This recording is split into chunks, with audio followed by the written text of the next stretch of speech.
has been a key beneficiary of the booming capital markets. We projected it to mirror the impressive gains in equities and recommended it as part of our Diwali portfolio. And since then, the stock has massively outperformed, rising by around 60% in the last 3 months.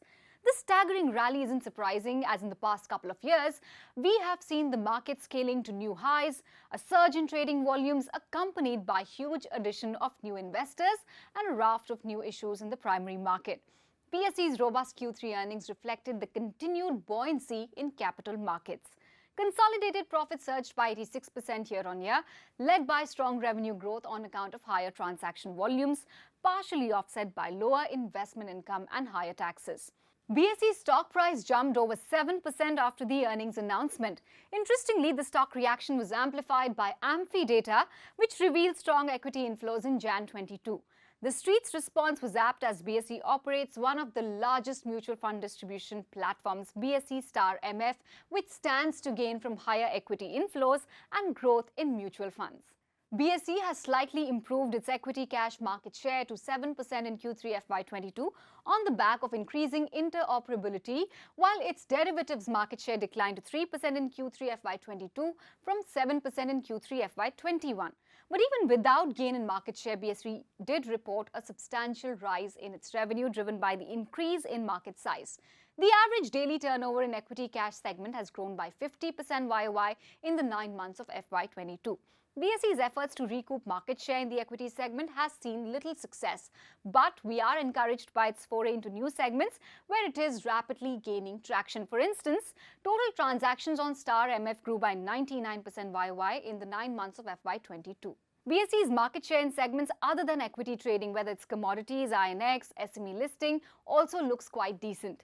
Its other new initiatives like the insurance platform and power exchange also look promising.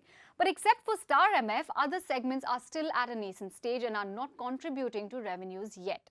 Among other key updates, management reiterated that it is looking to monetize Star MF platform through strategic sale to investors. The company also declared a bonus issue in the ratio of 2:1.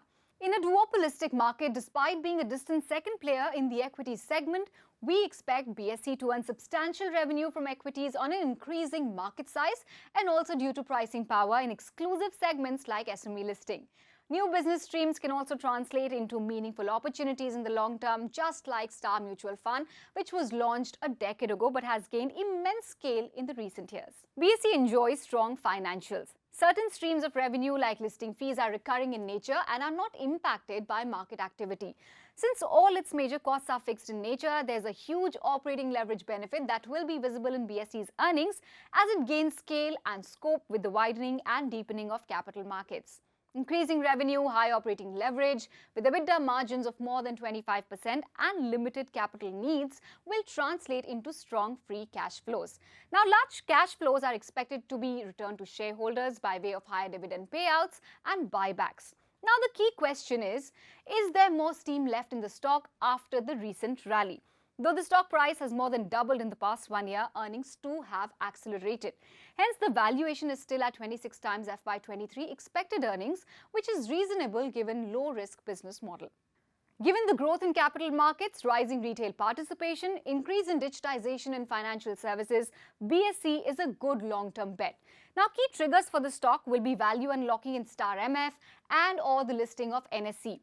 Among key risks, BSE is vulnerable to weakness in equity markets and adverse regulatory changes, both of which can negatively impact volumes and profits of the exchange.